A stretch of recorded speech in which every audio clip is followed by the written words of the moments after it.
Welcome to the with me Realme Narzo 50i Prime, and I'll show you how to change lock screen wallpaper on this device.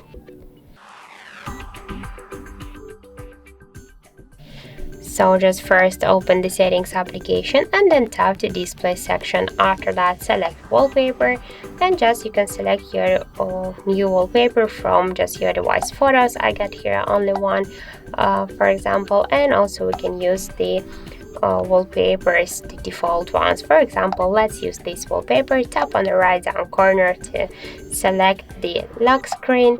Wait a second, now we can see that our wallpaper set successfully. Now just let's lock the device, and we can see that we just successfully changed lock screen wallpaper on our Realme device.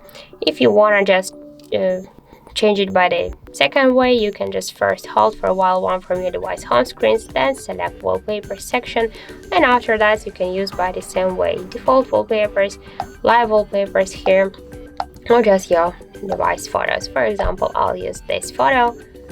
We can just use it by this way, or just a little bit bigger. Tap to OK and select lock screen.